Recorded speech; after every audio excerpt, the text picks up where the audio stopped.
I went into that grocery store thinking about eggs and milk, thinking about how fast I could get back home and kick my shoes off, and less than 10 minutes later, I was standing in a dairy aisle wondering if this was about to turn into one of those stories you only hear about after the fact, the kind where people say that shouldn't have happened once it's already too late. That's how fast normal life can flip on you, you know what I mean? One second you're just a guy doing a chore. The next second, someone with a badge decides you're a problem that needs to be handled. It was a quiet night Tuesday, nothing dramatic about it at all, the store half empty, fluorescent lights humming that soft cold air from the refrigerators, brushing your arms. I remember standing there comparing prices, doing that little math in your head that feels way more important than it actually is, when I heard a voice behind me say, "Turn around, sir." Not loud, not calm either, just sharp, like a command that wasn't asking for anything. I paused for a heartbeat because there's a specific tone that makes your stomach tighten, especially if you've heard it before in your life. And when I turned, I saw a police officer standing a few feet back, hand already hovering near his belt, like that's where it lives. I said something normal, something reasonable, because that's what you do when you still believe reason matters. "Hey officer, I'm just shopping." He didn't react at all, didn't soften, didn't explain. He just told me I was being detained, in a grocery store. For what I asked, and he didn't answer. Just stepped closer, close enough that I could smell coffee on his breath. I felt that familiar mix of anger and disbelief rise up that voice in your head that says, "Here we go again," but I pushed it down because I've learned the hard way that anger is exactly what some people are waiting for. I told him I hadn't done anything wrong, that I was paying for my groceries, and he snapped back with something like, "I don't care if you're an astronaut." That actually almost made me laugh, not because it was funny, but because it was so disconnected from reality. Astronaut, really? And that's when I realized this wasn't about anything I was doing. It was about how I looked standing there, about whatever story he'd already written in his head before he ever spoke to me. I took a breath and tried to keep it calm, tried to keep it human. I asked what he needed from me. He said there had been reports of suspicious behavior, which is one of those phrases that sounds official until you ask one simple question. Suspicious. How? When I asked that, I watched his face change, watched irritation replace whatever fake professionalism he'd been pretending to have. That question, that tiny bit of pushback, flipped a switch. Now he wanted my ID. Here's the thing people don't always get. In that moment, I knew my rights. I knew I wasn't legally required to show ID just because an officer felt like it. But I also knew how these situations can spiral, how fast a refusal turns into resistance in someone else's report. So I said, okay. I said I was going to reach for my wallet, said it slow, loud enough for anyone nearby to hear, and I moved exactly the way you move when you're trying not to give anyone an excuse. And still his hand went closer to his gun and he yelled at me to keep my hands where he could see them. "You want to talk about impossible situations? That's one right there. Get your ID. Don't move. Do it now. Don't do it like that." I froze, explained calmly that I was doing exactly what he asked, and that's when he changed tactics again. He ordered me to turn around and put my hands on the shelf. By then, other people had started to notice.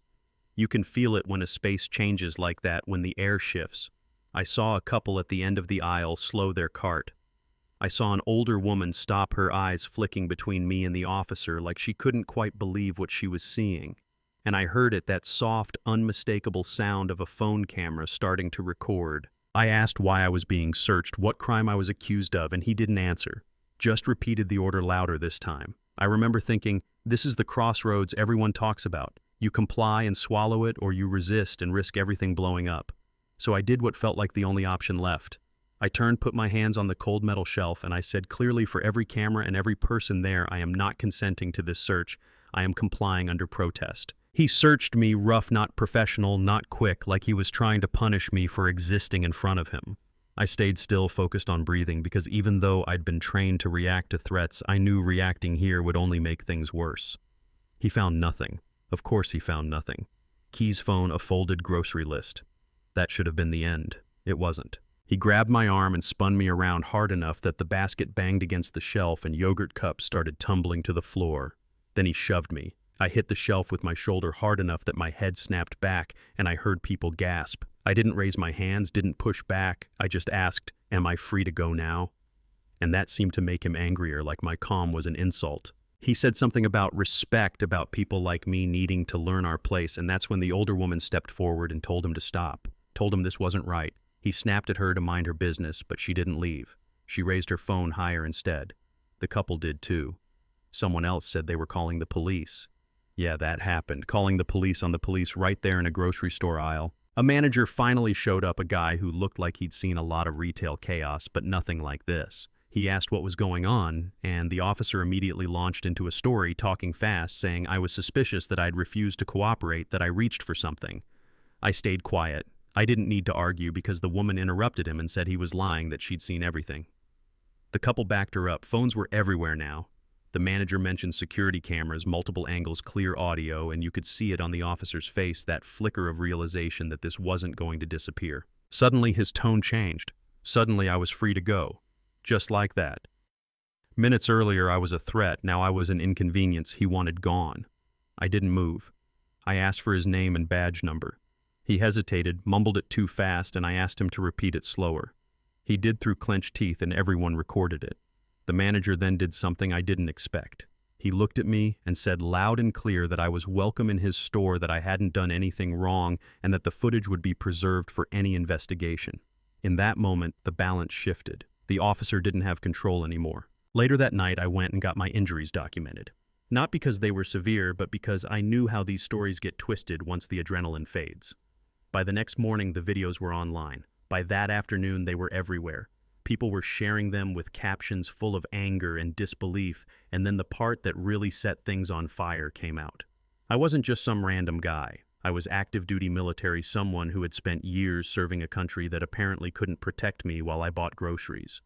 I hadn't said that in the aisle because I shouldn't have to. But when people learned it, it hit different. More people came forward. Old complaints resurfaced. A reporter dug into the officer's history and found a pattern complaints that went nowhere. Warnings that were ignored. And instead of going through the department, I took my complaint straight to the prosecutor's office. That mattered. Real charges were filed. Not administrative nonsense, real charges. Assault under color of authority, civil rights violations. The department put him on unpaid leave, then fired him when the pressure didn't die down.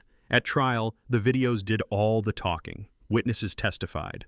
The defense tried every excuse in the book, but the footage didn't care. The jury came back fast. Guilty. The judge didn't sugarcoat it. She talked about betrayal of trust and sentenced him to prison. There was also a civil case, and the settlement was significant, but money wasn't the point. The city agreed to change its training oversight systems meant to catch this kind of behavior before it ruins lives.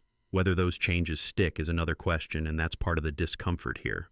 I took part of that settlement and started helping other people fight back, people who don't have cameras or resources or witnesses willing to speak up.